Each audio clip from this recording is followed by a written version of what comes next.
Assalamualaikum.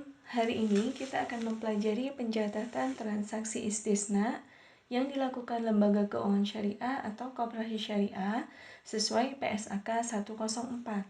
Untuk ilustrasi akan kita ambil dari video animasi sebelumnya. Jadi kalau coba kita ringkas, video animasi sebelumnya berisi 10 peristiwa atau transaksi mulai dari kesepakatan istisna antara nasabah dan bank syariah hingga pengakuan pendapatan oleh bank syariah.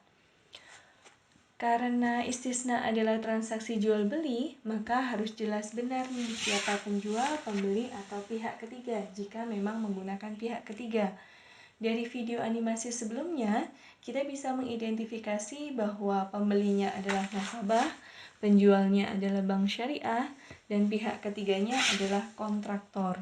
Untuk detailnya, perlakuan akuntansi dari masing-masing peristiwa atau transaksi akan dijelaskan sebagai berikut.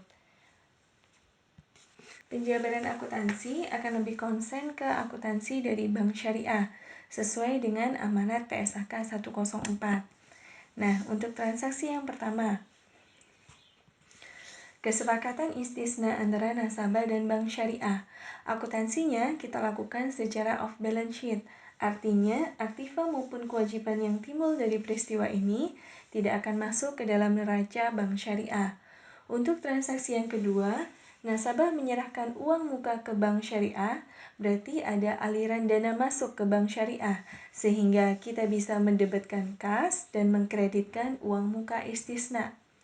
Untuk transaksi yang ketiga, bank syariah menghubungi kontraktor untuk perjanjian pemborongan atau pengadaan bangunan, maka akuntansi dari peristiwa ini juga dilaksanakan secara off balance sheet. Untuk transaksi yang keempat, bank syariah membayar uang muka ke kontraktor karena ada aliran dana keluar, maka kita bisa mengkreditkan kas dan mendebetkan uang muka kepada kontraktor. Jadi ada dua nama akun uang muka ya. Tadi uang muka istisna berarti kaitannya dengan nasabah. Kalau uang muka kontraktor berarti kaitannya dengan kontraktor. Oke, kita lanjutkan transaksi yang kelima. Kontraktor melaporkan perkembangan pembangunan dan menagih pembayaran ke bank syariah. Karena sudah ada tagihan, artinya sudah muncul kewajiban atau hutang. Sehingga kita bisa mengkreditkan hutang istisna dan kemudian kita debetkan aset istisna dalam penyelesaian. Yang perlu diingat adalah, jika sebelumnya ada transaksi pemberian uang muka, maka sebelum kita mengkreditkan utang istisna, kita kreditkan terlebih dahulu uang muka kepada kontraktor. Sehingga jurnalnya bisa debit aset istisna dalam penyelesaian, kredit uang muka kepada kontraktor, atau kredit utang istisna. Nah, yang perlu diingat di sini, jika aset istisna yang didapatkan dari transaksi itu kurang dari 1 tahun, maka jurnalnya sebagaimana yang sudah dijelaskan tadi. Tapi kalau lebih dari 1 tahun, maka akan ada satu akun tambahan, yaitu beban istisna tangguh. Di mana tempatnya? Tentu saja di debit. Oke, berikutnya, transaksi yang keenam. Bank syariah melakukan pembayaran ke kontraktor. Karena ada aliran dana yang keluar, maka kreditnya adalah kas dan debitnya adalah utang istisna. Untuk transaksi yang ketujuh, bank syariah melaporkan perkembangan pembangunan dan melakukan penagihan ke nasabah, maka perlu kita identifikasi terlebih dahulu apakah pelunasan dilakukan lebih dari 1 tahun atau kurang dari 1 tahun, sebagaimana kesepakatan yang di awal. Jika pelunasan dilakukan lebih dari 1 tahun, maka akan muncul akun margin istisna ditangguhkan. Nilainya adalah selisih nilai tunai dan nilai akad. Sehingga jurnalnya secara penuh adalah debit piutang istisna karena kita sedang menagih, berarti uangnya belum kita dapatkan. Kemudian kreditnya adalah margin istisna ditangguhkan dan termin istisna. Bagaimana jika pelunasannya kurang dari 1 tahun? Maka kita cukup menjurnal piutang pada termin istisna. Nah, untuk besaran penagihannya, tentu saja tidak harus selalu sesuai dengan persentase penyelesaian proyeknya. Bebas aja gitu ya. Untuk transaksi yang ke-8, nasabah melakukan pembayaran ke bank syariah.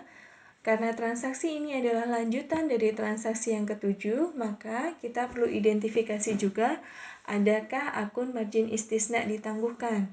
Karena jika ada, selain kita menjurnal kas pada piutang istisna, maka kita tambahkan pula debit margin istisna ditangguhkan dan kredit pendapatan istisna.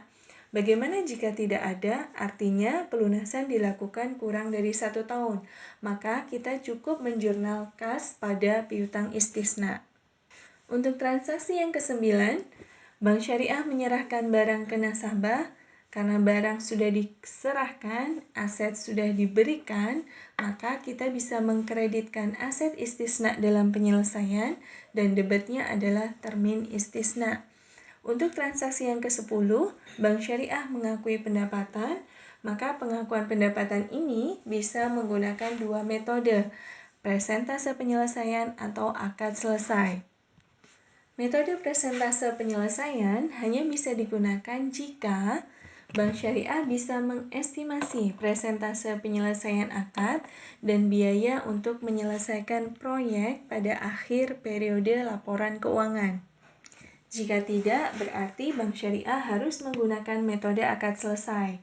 Jika Bank Syariah menggunakan metode akad selesai, maka pengakuan pendapatan, beban, dan otomatis keuntungan hanya bisa dilakukan pada saat pekerjaan telah diselesaikan. Nah, jika perusahaan menggunakan metode persentase penyelesaian, berarti pengakuan pendapatan, beban, otomatis keuntungan bisa dilakukan di setiap akhir periode laporan keuangan. Bagaimana jurnalnya? Karena kita ingin mengakui pendapatan, otomatis pendapatan istisna kita kreditkan. Kemudian kita mengakui beban, berarti debit beban istisna sebesar biaya produksi atau biaya perolehan yang tadi kita akui dalam akun aset istisna dalam penyelesaian. Sekarang kita masukkan ke dalam akun beban istisna. Kemudian jika ada selisih, selisihnya bisa untung bisa rugi, kita masukkan ke dalam satu akun, yaitu akun aset istisna dalam penyelesaian. Berarti kalau untung, aset istisna dalam penyelesaiannya kita debitkan, kalau rugi, berarti aset istisna dalam penyelesaiannya kita kreditkan. Sekian paparan pencatatan transaksi istisna sesuai dengan video animasi yang sebelumnya. Semoga bermanfaat.